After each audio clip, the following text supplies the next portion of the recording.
Welcome back to the Office Hours Podcast, a collaborative show between the Commonwealth Times and WVCW Sports. My name is Kyler Gilliam, and I'm joined by the WVCW co-sports directors Marcus Leary and Ben Ricasha for the second edition of the WVCW Takeover. Hi. We are out without Drew today. Hard worker Drew Thompson. Drew Thompson. But the guys just came back from Pittsburgh right after the A-10 championship. VCU ended up taking a back-to-back A-10 championship up.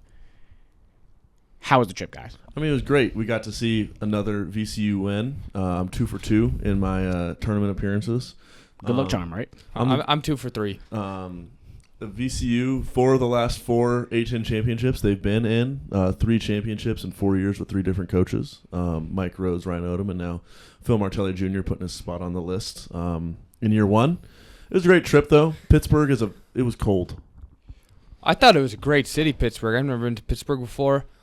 I thought that the bridges were everything that everyone hyped it up to be. I thought that PNC Park was amazing. I thought that, as I said, the water was really cool. The Duquesne Incline was awesome. It was a nice little downtown area. The Strip District was great. Primonti Bros was... Was it everything it was hyped up to be? I think it was, yeah. We went there on Wednesday night. There was no line. I was pleasantly surprised to see that. We got a table right away. Even on the week of St. Patrick's Day. Well, yeah. Before the week of St. Patrick's Day. So that's a really good thing as well. We got a up table the raw. there. Yeah. So from the fallout of Pittsburgh, what did y'all really see from VCU? VCU went 3-0 up there. Well, what did you see from the games from the team? I think this is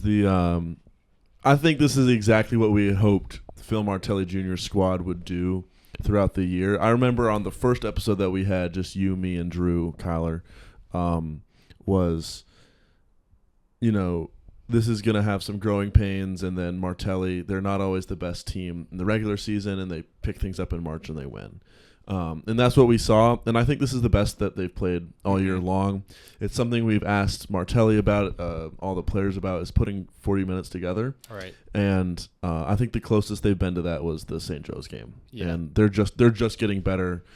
Terrence Hill Jr. looks like someone that could put his name in the rafters of the Siegel Center if he decides to stick around. Yeah, I agree with that. I think that the togetherness and the cohesiveness of this team really stands out. This is a squad of guys that didn't really know each other 12 months ago, and now they're bonded for life with this championship. And you could see all that hard work paying off in Pittsburgh, and everything they had worked through, all the individual sets, all the things that this new coaching staff brought in. It's really difficult for a lot of these guys. They're coming to a new city, a new place, new coaches. But to be able to mesh like this so well, one of the things that VCU does great is that they don't need one guy to step up every single night. Sure, you have a Terrence Hill who averages 14 points and Djokovic who nearly averages a double-double, both them on all A-10 first team, and a Brandon Jennings who can stop any top guard in the conference. But really, it's the auxiliary pieces is what makes this team great. Your Michael Bells, your Tyrell Wards, your Barry Evans, even though he's starting, your Ahmad Noel when he gets his PT. It's the guys and how they've come together as a team over the last several months. And you said to not necessarily get 40 minutes of basketball, but hopefully at least 30. And that's how this team is able to win, when your offense and your defense are clicking together. Yeah, like the offense, I'll say, in the championship game, it was on in the first half. They put that first 20 minutes of basketball together really well. Then they played about 7 minutes of basketball in the second half. Did not score a field goal in the last 8.5 minutes of game time. If they do that in Greenville, they will not win. Yeah. Luckily, free throws came up clutch. Lazar Djokovic, he was having some trouble late in that game. He didn't play very much because he had foul trouble in the first half, but he came in when his name was called. That's the other thing about this team all year. When your name is called off the bench in the starting lineup, you have to be ready, because that's the type of style that this coaching staff plays. Yeah. Yeah, so a quick takeaway from all 3 games, the Duquesne, St. Joe's, and obviously the Dayton championship game. What were some trends that y'all really saw really take form up in Pittsburgh that maybe was a little different from the season? Go ahead. I think it was the fact that this team got out to hot starts, right? There wasn't a game, there wasn't a minute or a second all tournament that the team trailed. And that is because that they were able to get a 10-point lead, a 15-point lead, a 25-point lead in a lot of these contests. And that helped propel them.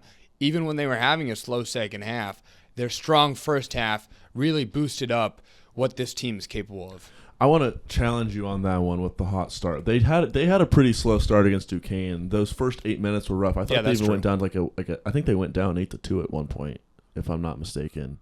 But not to, I don't know. But I think from the player side of things, we saw a bit of like a rookie slump in the middle of the season from Nick Lewis, and Nick was absolutely lights out in the tournament. He won all tournament team. As a freshman, he was rookie of the year. I think he was 4 for 5 from 3 in the championship game. A couple of free throws added on top of that. I think he finished 17. He finished with a double-double, 17 and 11. So absolutely lights out from the rookie guard. And then on the opposite end of the age spectrum, Jadrian Tracy hit his stride at the perfect moment. He hit his stride against Mason to end the regular season, and he carried that into the tournament. 15 points in the first half against St. Joe's. Kind of a slower night against Dayton, but he is the 100%. He's the senior mind. He has that age. He has the experience. Jadrian Tracy really elevating this team. And that's one thing I've been talking about all year with Bam. He doesn't necessarily lead by using his athleticism or getting downhill, shooting the best shots. What he does is play the game with his mind. He is so smart, and his IQ is at such a high level. For a player like that, he's used his experience at the junior college level, in the A-10 with St. Joe's early, in the Pac-12 with Oregon, and with some members of this coaching staff like Ryan Daly. He's able to use his brain to control the game when he wants to. Yeah. So with them winning the A-10, that actually locked up the spot, auto bid. So it was actually, didn't it come out that said even if we lost that game, we wouldn't have made it. Yeah. The chair of the committee, who, funnily enough, is a former AD at the University of Richmond, said that if VCU didn't win the A-10 title, they weren't getting in. Quote. Yeah. That's a direct quote. Yeah. So which I think that's really something that we weren't expecting. A lot of VCU fans were like, VCU's wholeheartedly in, and I think that they could have had that proper idea had St. Louis not lost to Dayton, because both VCU and St. Louis are in right now. That championship game, sure, it matters, you're bringing hardware home, but both of you are in the tournament, no matter who wins. Yeah.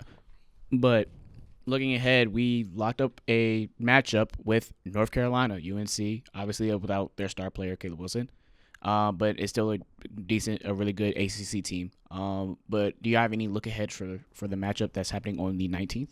Yeah, this North Carolina team, even though, as you said, they're without their top 5 projected NBA pick in this summer, they're super, super talented. It's an ACC team, a blue blood. Hubert Davis, an experienced coach, right? He went to the Final Four really early in his tenure, and he's just been able to use that experience to help propel this team to where it's at now. It's been a disappointing season for them. But you talk about their big man, Visar. That's really where I'm looking for VCU. Can Lazar Djokovic stay out of foul trouble? That's the question that VCU has had all season. Can you defend? Yes, great. Can you defend without fouling? No. That's where your problem comes in. You have to figure out how to defend without using too much contact, and that'll be a tall task for, Lazar Djokovic against the big man, Visar, and Seth Trimble, the other guard I want to watch.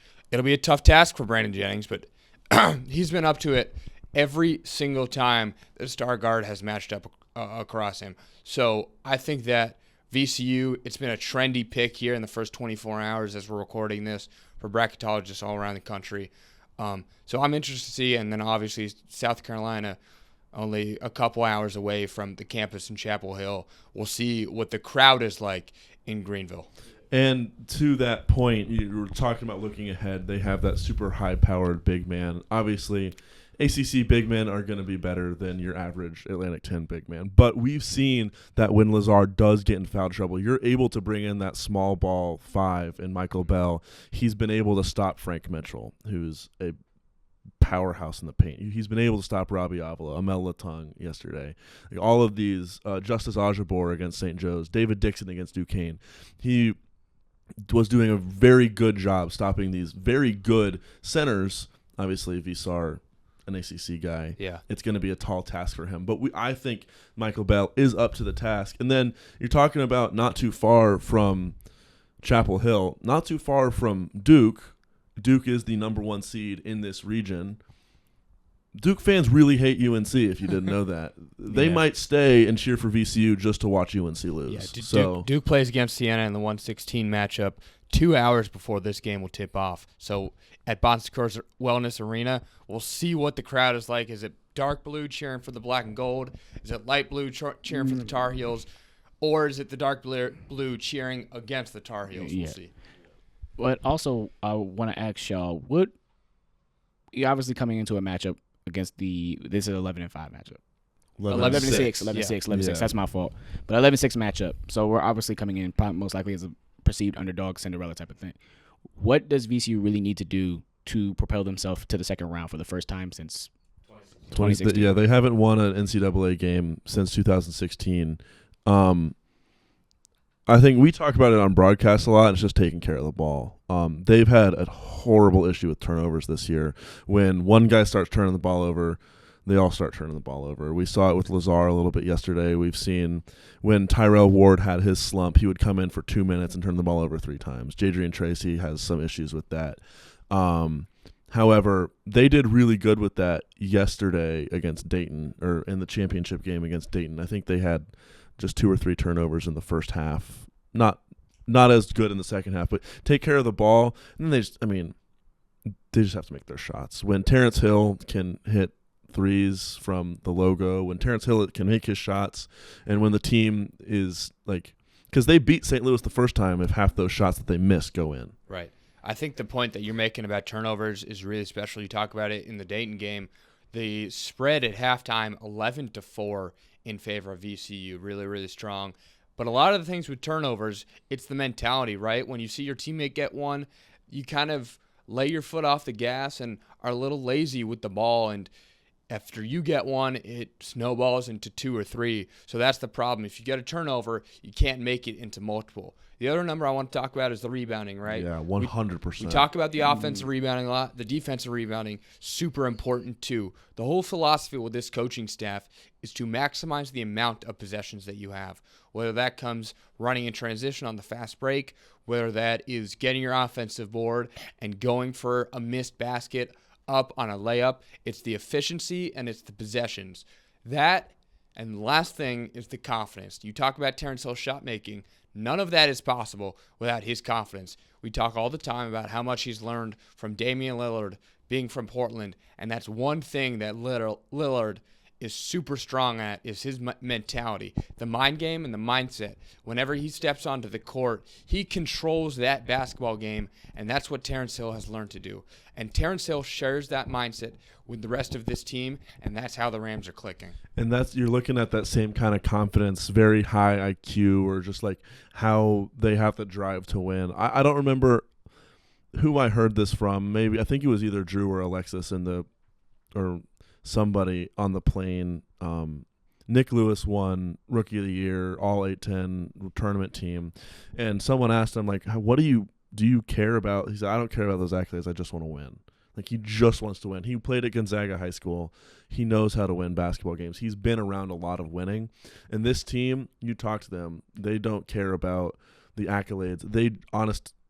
They just want to go and win basketball games. It's the same mindset of Martelli, like, I just want to go get number 16 or 15 or whatever he says. Absolutely. They just want to win from 1 through 15 and then all down the coaching staff. They're not worried about what people are saying on TV or what awards they get. They want to win the next game. All right. So we talked about VCU's matchup in the NCAA tournament, but there's also 68 teams, including the first 4. But we want to make this to like a national lens as well.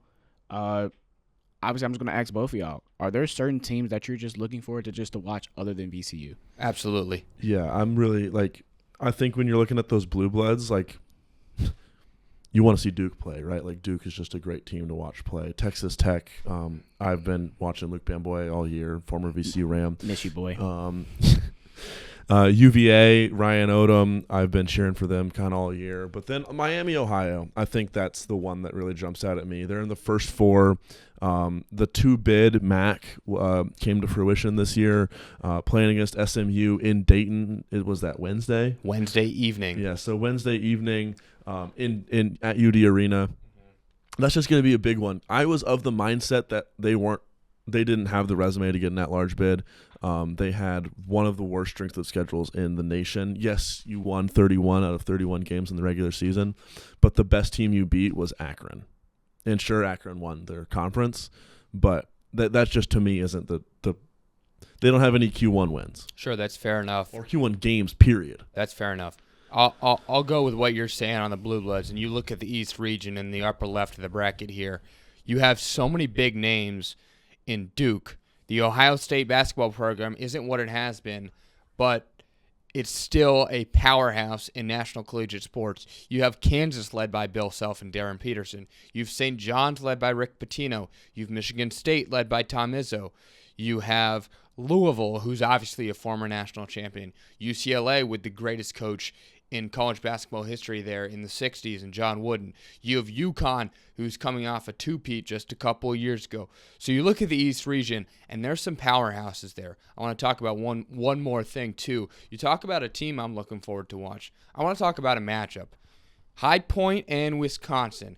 This is going to be one of the greatest matchups in college basketball history. There might be 250 points scored here this afternoon in the first round.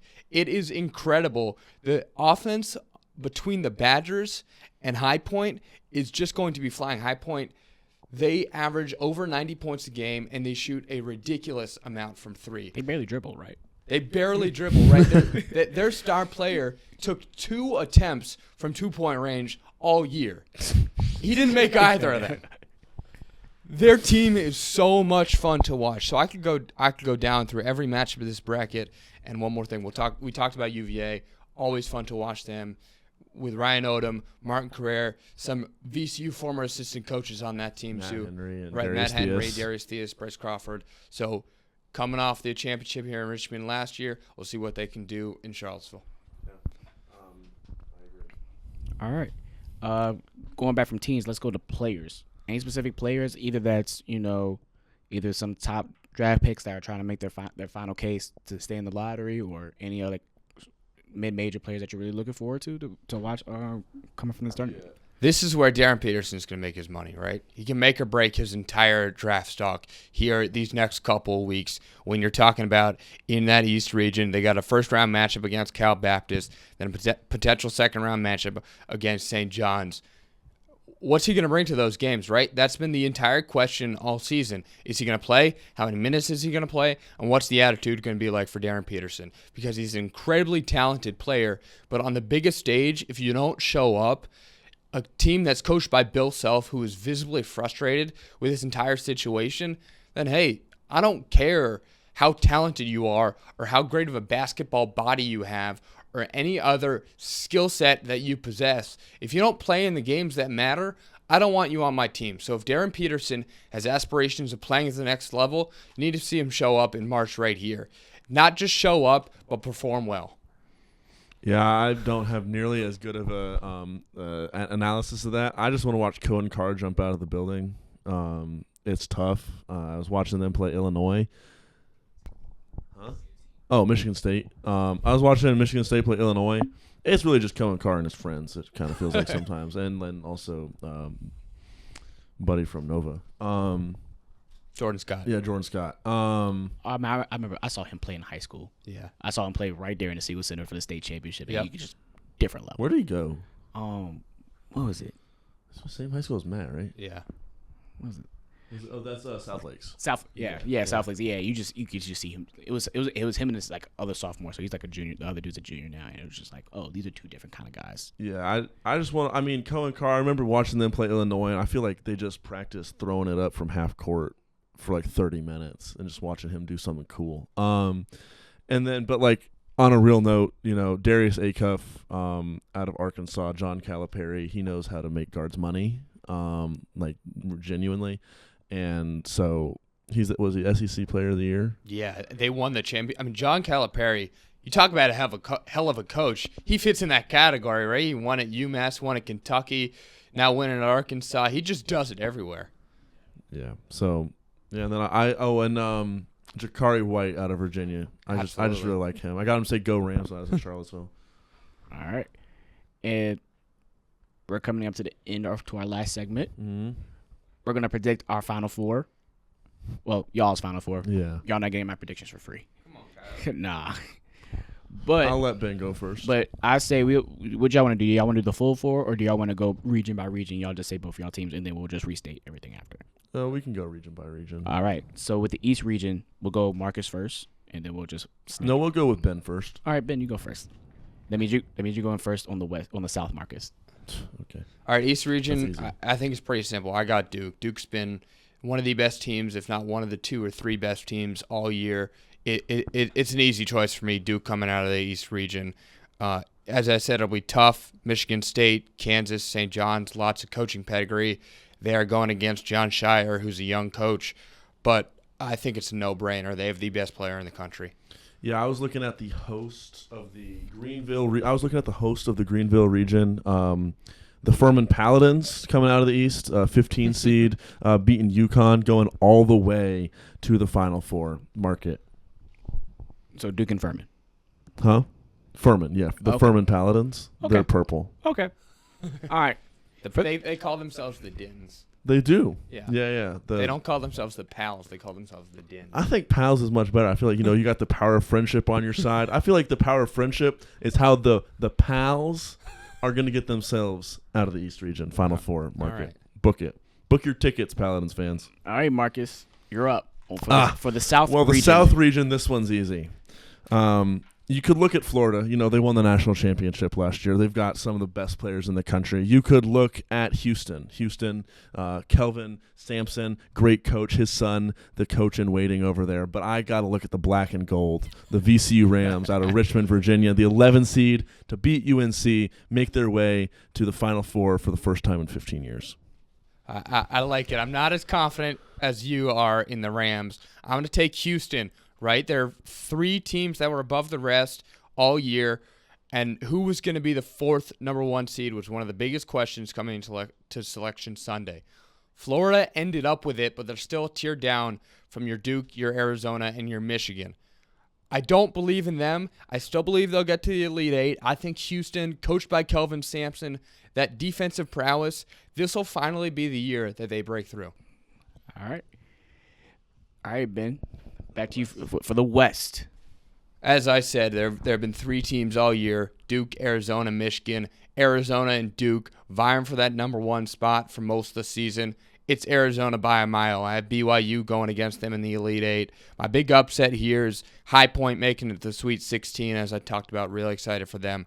But I have Arizona. They're led by a star duo of freshmen in Koa Pete and Braden Burries. Really well coached by Tommy Lloyd, a great young coach in college basketball. So I think Arizona makes it over BYU. And Bronny James. Yeah, and Ben, you talk about Bryce James.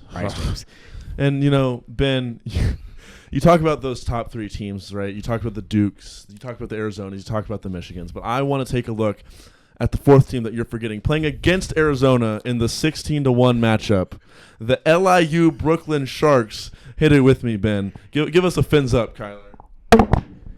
Fins up.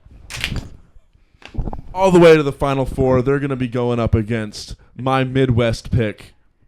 Can I make the pick now? You can make the pick now. My Midwest pick. I've picked this team to win the national championship every year for the past 4 years. Give me the Iowa State Cyclones.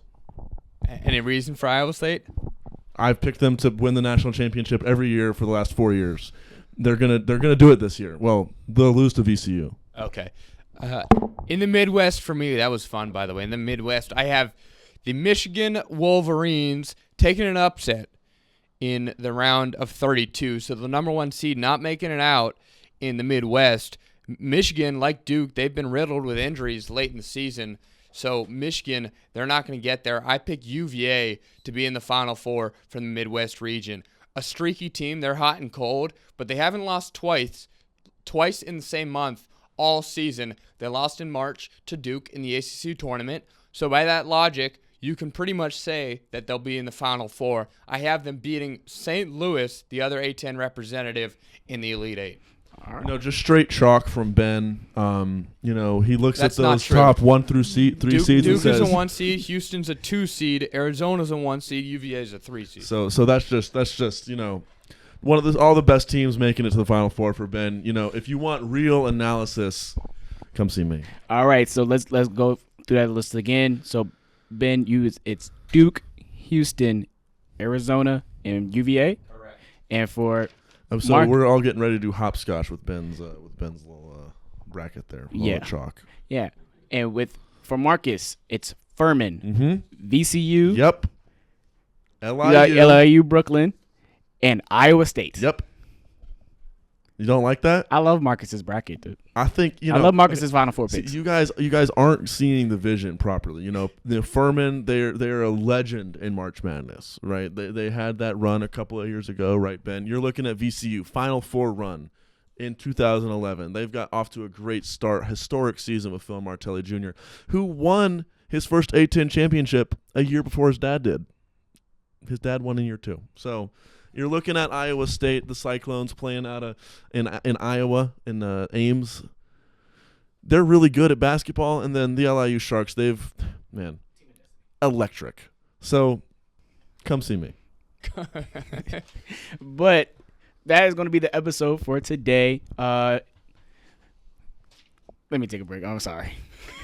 What are you laughing at? No, I'm not laughing at anything. You don't like my electric I love picks? your picks. I love your picks, dude. I love your picks. All right, guys. Watch me be right. That's all for today for Office Hours. If you want to catch more episodes, you can catch us on Spotify and on YouTube. We are finally on YouTube again. Yes, Let's go. We're on YouTube. Yes. Let's go. Come on, Office Hours. But until next time, it has been Kyler, Ben, and Marcus. Yeah. We'll see you later. Hey, follow WVCW Sports on Instagram. Yeah, and check us out on Mixler.com, WVCW Radio 650 on Thursday, VCU versus UNC. Be there, round of 64. All right. Y'all guys want to give a wave? Hi. Bye. Bye. This episode was produced by Kyler Gilliam and CT Assistant Multimedia Editor Ashley Davis, and our theme music was composed by Doghead.